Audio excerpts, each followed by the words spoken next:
Ya, kita lanjutkan lagi kata Syekh Abdul Qadir Jailani, minal muslimi bihi ladai kulli bashar anna al-khalqa wal ibda'i lam yad'ihima aw yaqu 'alaihima ahadun siwallahi alaihi siwallahi ta'ala. Nah, kata beliau, kita lihat bagi seorang muslim apapun yang ada di hadapan dia dan di hadapan seluruh manusia, bahwasanya yang namanya hamba hasil ciptaan Allah itu, ya pengawal penciptaannya itu ketika awal dia diciptakan, dia nggak usah dibantu-bantu sama yang lain. Allah sudah cukup kuat, ya cukup kuat sendirian. Allah sudah sangat kuat sendirian. Ya, adapun selain Allah tidak bisa begitu. Ya, kemudian ya termasuk dalam masalah-masalah yang spesifik, yang kecil-kecil dan besar-besar, semuanya di bawah naungan ciptaan Allah. Dulu pernah kita bahas tentang bisa nggak sih Allah menciptakan sesuatu yang dia sendiri nggak bisa ngangkat. Ini pertanyaan Islam dari orang kafir nih. Ya, bisa nggak Allah menciptakan batu yang gede banget, yang saking gedenya dia sendiri nggak bisa ngangkat? Gimana Pak? Apa jawaban kita? Kalau kita bilang, bisa. Kalau kita bilang bisa, maka nanti Allah Maha Kuat jadi hilang. Kalau kita bilang enggak bisa, berarti Allah Maha Pencipta jadi hilang. Kan gitu. Bingung lah jawaban kita, gimana ini ya? Gimana Pak jawaban kira-kira nih? Jangan dijawab, tampol aja orang. Begitu. Ya nggak kelar, tapi pintar kita nanti. Ya, Allah Ar-Razik, Allah juga ya Al-Qawi, yang Maha Kuat. Tapi jangan lupa Allah juga punya Al-Iradah, kehendak. Nah, Allah berkehendak untuk segalanya atas kita, termasuk kehendak dia masalah batu tadi. Dia tidak akan berkehendak untuk menciptakan seperti itu yang dia tidak mampu mengangkatnya. Begitu. Nah ini, jadi jangan samain antara kehendaknya Allah dan kehendaknya manusia dengan kemahakuatan Allah dan kekuatan manusia. Tidak sama. Oleh karena itu, Bapak Ibu sekalian, rahimahullah, ya, pertanyaan kayak begini memang cukup mengganggu akal kita, gitu. Ya, akhirnya nggak sedikit dia kita kalau mempertanyakan kemahakuatan Allah, keesaan Allah dan seterusnya. Oleh karenanya pentingnya kita mengkaji bukan hanya di sisi dalil, tapi sisi akalnya. Karena kalau ketemu orang yang udah mukmin pakai ayat sudah selesai, ngerti pakai ayat orang mukmin. Tapi orang yang belum mukmin, yang sangat rasionalis, dia nggak cukup pakai ayat, dia juga pakai harus ya dalil akliyah itu. Kedua, ya tafadhuhu ta'ala birizqi. Allah menyendiri dalam memberikan rezeki kepada kita. Ya maaf dulu waktu zamannya Orde Baru, ada sebuah partai yang berkuasa, sering orang ngomong kayak gini, saya dapat makan dari partai anu. Sering gitu ya, saya dikasih makan sama partai anu. Jangan, ini maaf dia telah menegasi, mengingkari ya bahwa Allah sebagai pemberi rezeki. Yes.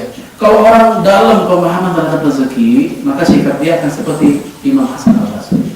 Hasan Al-Basri pernah bilang, saya tahu pada pagi hari ini manusia tidak akan mampu mengambil jatah rezeki saya, kata Al-Basri juga. Dan saya juga tahu amal saya nggak bisa diwakili sama orang lain. Oleh karena itu saya akan beramal pada hari ini. Itu kata dia. Jadi dia tahu pada hari itu rezeki dia nggak akan kemana-mana. Jutaan manusia berkompor untuk merampok dia, kalau memang bukan jatah itu orang tersebut nggak akan kemana-mana. Makanya dia tenang, nggak ada masalah. Dia ketemu anak muda bawa sedih mulu. Dia tanya, kenapa sedih? Dia nggak jawab. Kamu yakin nggak rezeki kamu ada? Yakin katanya. Kamu yakin nggak jodoh kamu ada? Yakin. Kamu yakin nggak jadwal mati kamu juga akan ada nantinya? Yakin. Kalau memang yakin semua, kenapa yang sedih? Nah, seorang yang imanul amik, yang iman yang mendalam dalam masalah ini, khususnya masalah rezeki, dia nggak akan pernah sedih. Masing-masing orang udah ada catatan dan jatah rezekinya di masing-masing kalinya. Ya. Dan saya mau nanya dulu, Bu, masalah rezeki ini, dia masuk takdir apa Bu Pak? Takdir, kan ada dua model. Ada takdir mubrom dan takdir mu'allaq. Apa takdir mubrom? Bisa ingat? Atau takdir musbat, menilainya juga. Itu takdir yang nggak bisa dinego. Kita harus terima jadi apa adanya, udah nggak bisa diubah. Kita jadi laki-laki, kagak bisa dinego. Ya. kita punya anak pengen jadi laki, udah usaha macam-macam, Allah tetapin dia perempuan juga, nggak bisa dirubah. Kecuali kalau dia melawan takdir, dia lawannya tuh, ya operasi plastik, transseksual, laki jadi perempuan, nggak sebaliknya. Itu lain cerita. Oke, ini takdir mubrom. Yang kedua, takdir mu'alak. Mu'alak dia tergantung. Ini takdir yang tergantung, maksudnya dia masih bisa dinego, masih bisa diusahakan. Ya contoh apa? Prestasi akademik itu takdir mu'alak. Nggak belajar, besok ulangan. Tenang mah. Ya Allah turun tangan. Saya udah doa, menukar balik dan sholat doa. Kalau Allah mau ulang saya bagus kok, kan nggak belajar. Dikata Allah mau begitu gimana? Ayo. Gak bisa, kudu ada upaya sunatullahnya, yaitu dia belajar. Ini takdir mu'alak, tergantung bagaimana usaha orangnya. Nah, jodoh masuk kategori takdir mu'alak atau mubrom? Ya, kombinasi. Ya, mu'alak dia tuh, jangan diem aja di kamar. Ayo, ya, anak muda laki-laki diem di kamar mau proposen mau ubin, nggak kemana-mana. Lo kapan nikah? Allah yang punya rencana, begitu katanya. Kalau Allah mau turunin perempuan sebungkal saya nggak bisa, keluar ya usaha, ya. Termasuk juga rezeki, gitu. Rezeki juga kategori takdir mu'alak, kaya miskin itu mu'alak. Walaupun kita tahu jatahnya udah ada, tapi jatah itu mesti diambil.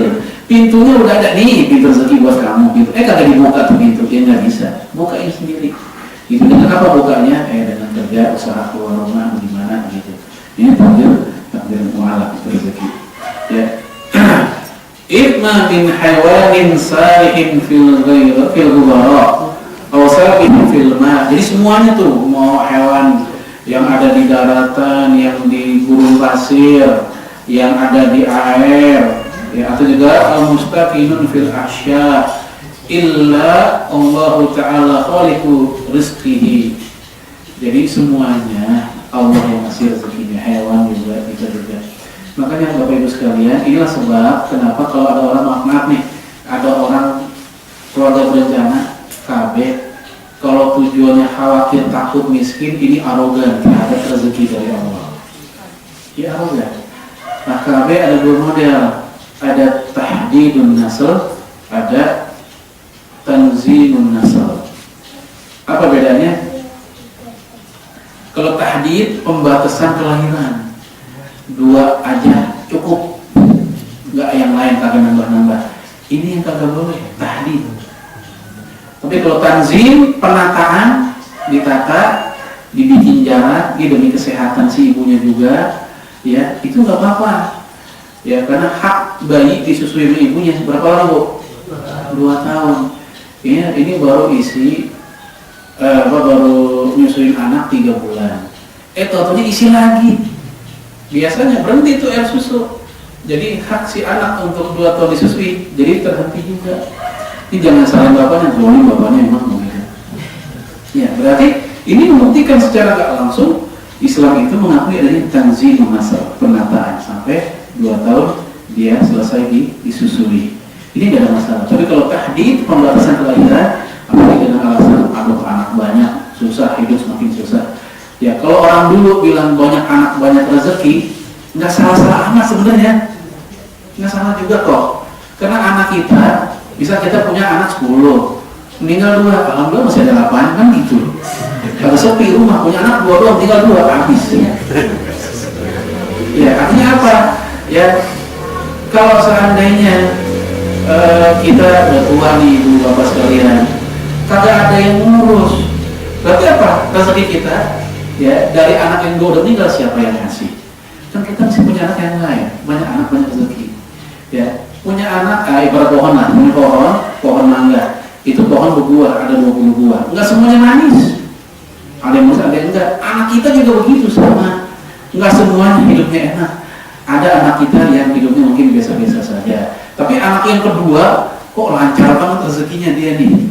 Ya, kuliah di luar negeri, pulang-pulang jadi dosen, jadi dokter, dapat rumah segala macam. Anak yang pertama bukan objek. Bisa. Rezekinya lain-lain. Ya. Coba kalau anak cuma 1, pas waktu itu tukang ojek doang. Oleh karena itu banyak anak banyak rezeki nggak salah anak gitu, tergantung cara pandang kita gimana. Dan kita meyakini setiap anak sudah ada rezekinya dari Allah. Oh, hewan aja dapat kok rezekinya dari Allah. Masa manusia nggak bakal dikasih. Yang penting tadi usahanya real dan usahanya halal.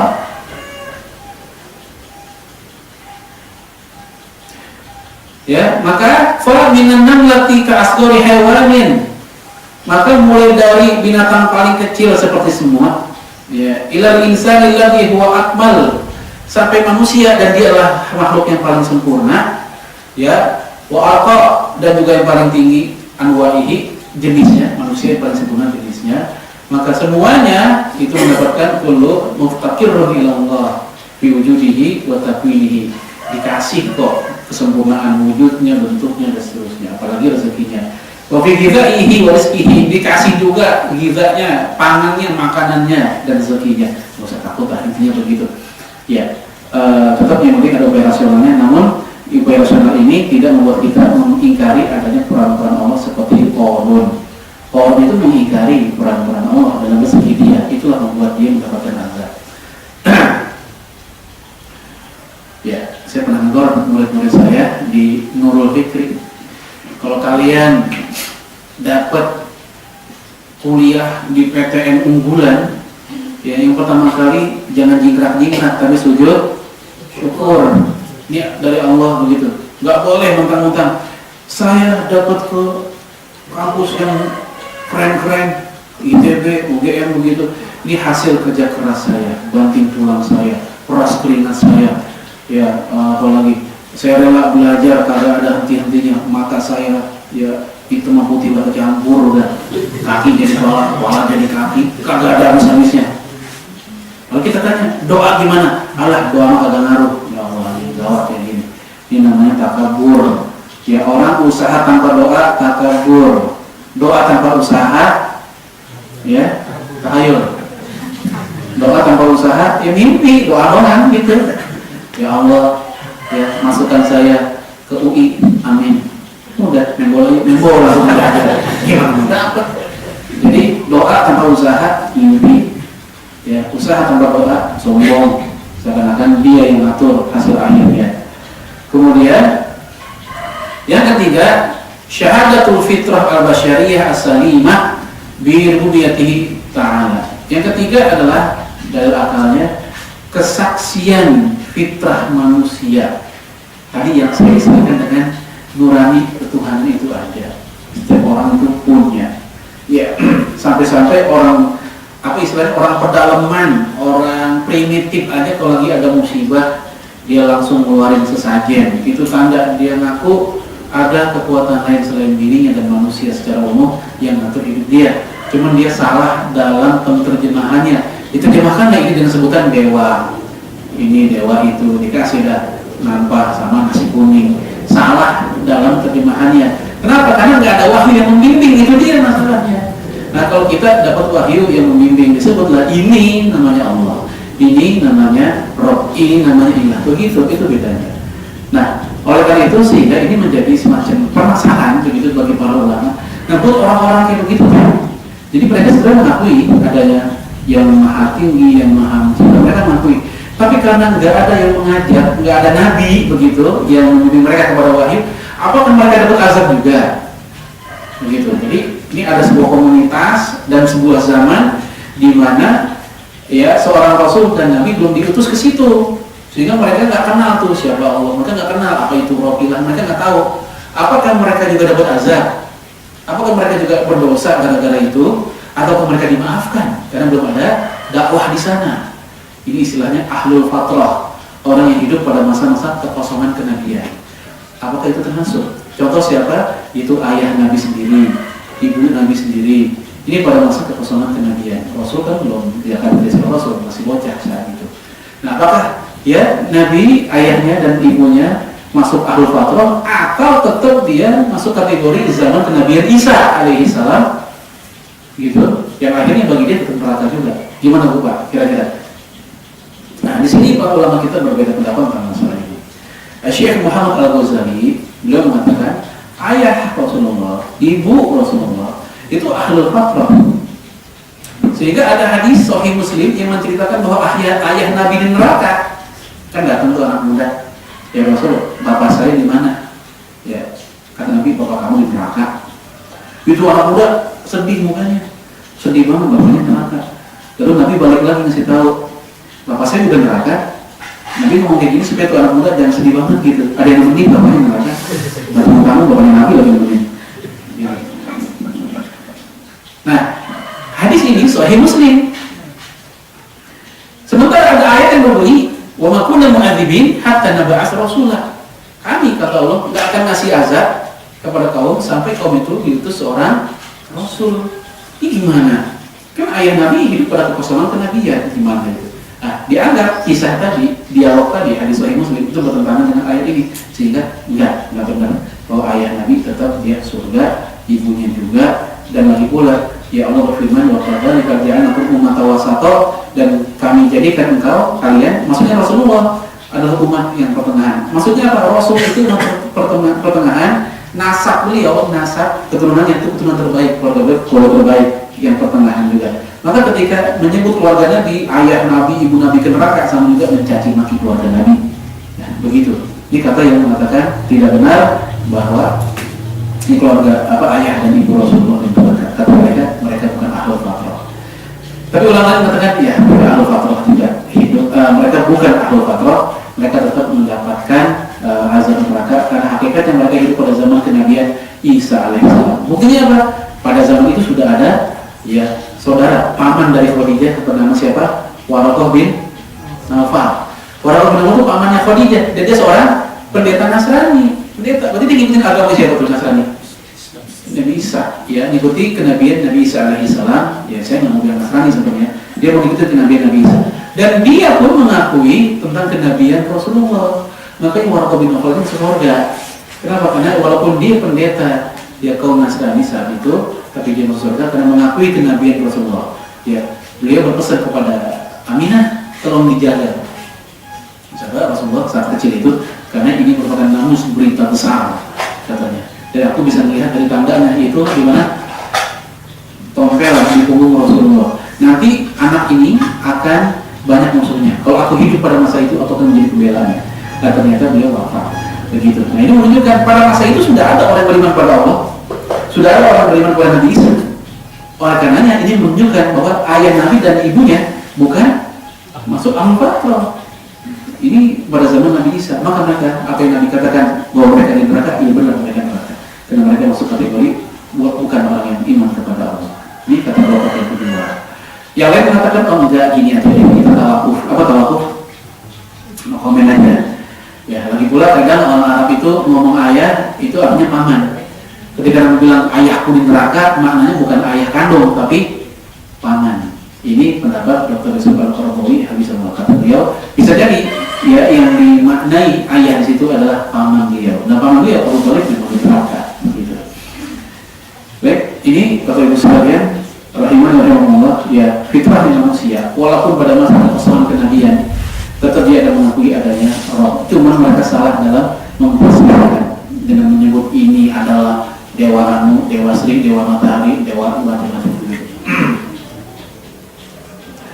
Ya wa inna kulla insanin lam tufsid fitratahu ya yashkuru fi iqrarihi ya nafsihi bi annahu dha'ifun wa 'ajizun.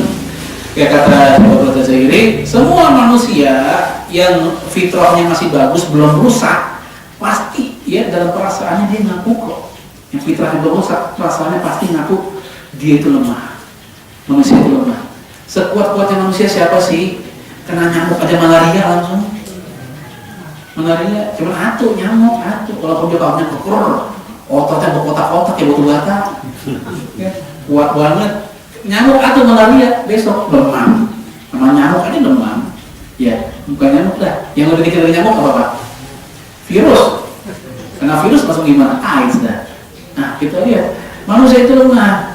Oleh karena itu dikatakan orang yang bagus fitrahnya pasti mengakui dhaifun wa ajizun, manusia itu lemah. Ya, karena di sultanin ghaniyun qawiyun, di depan Allah yang maha penguasa, maha kaya dan maha kuat. Ya.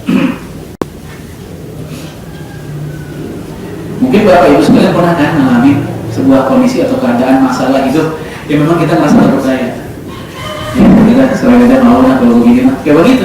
Itu bukti kita nih seorang suami ini yang katanya gagah di luar sana. Ya walaupun dia seorang jenderal, bintang 4, bintang 7 kalau perlu. Ya jenderal begitu. Tapi ketika dapat masalah di rumah juga tetap aja dalam keadaan dia nggak bisa buat apa-apa. Ya doa juga, ya Allah, punya masalah. Itu bukti manusia itu. Maka ya ketika ada orang yang kibro, wajar dia diancam dalam bakal masuk surga karena mengingkari fitrahnya diri sendiri dan memakai pakaian Allah gitu sombong. Itu hanya Allah yang akan memakai kesombongan. Bagaimana hadisnya? La yadkhulul jannah man kana fi qalbihi mithqal dzarratin min kibrin. Enggak akan masuk surga orang yang di hatinya ada sombong walau sebesar atom.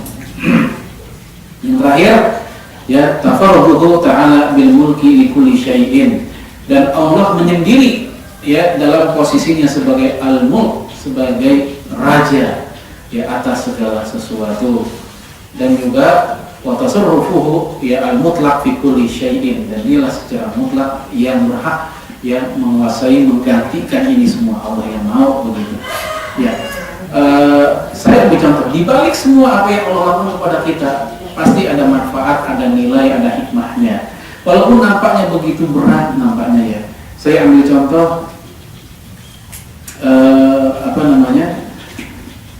WTC runtuh dah tahun 2001 9/11 ya, 11 September, betul ya, 11 September.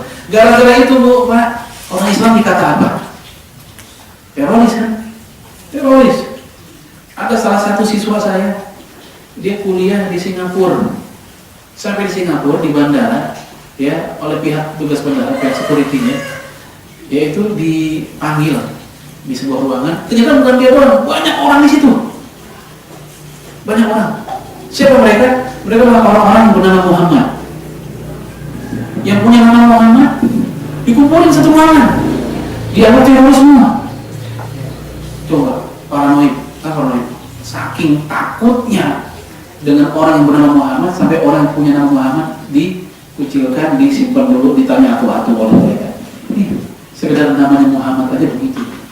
Saya pernah baca di koran di Yahoo, seorang penyanyi bintang film India Muslim, Shahrukh Khan, ya pun dia pernah dicekal ke Amerika, ditahan ya oleh pihak keamanan di bandara karena dia seorang, di paspornya seorang Muslim, walaupun dia seorang bintang film gitu. Nah ini menunjukkan takutnya mereka kepada umat Islam lantaran peristiwa itu, sehingga kita kesannya kurang rahmatan lil alamin. Pokoknya sahabat melihat laki-laki udah jenggotan panjang, kaki setengah putih celananya, itu teroris. Walaupun paling enggak bakar teroris gitu. Melihat perempuan jilbabnya lebar panjang, apalagi bercadar, udah hati-hati tuh. Biar jangan-jangan walaupun mukanya cadar jenggotan terus dibuka lagi gitu. Curiga sama orang Islam. Tapi di balik ini semua, alhamdulillah setelah peristiwa itu justru banyak orang Amerika yang tadi nggak kenal Islam jadi kenal Islam. Jadi bahan iklan tuh peristiwa itu. Sehingga orang Islam di Amerika naik sampai 400%. Ya silakan dibuka berita di YouTube, di CNN, di beritakan kayak begitu. Ya, baik, ini contoh. Ada hal-hal yang mungkin bagi kita nampaknya merugikan kita, tapi ternyata hikmahnya begitu baik.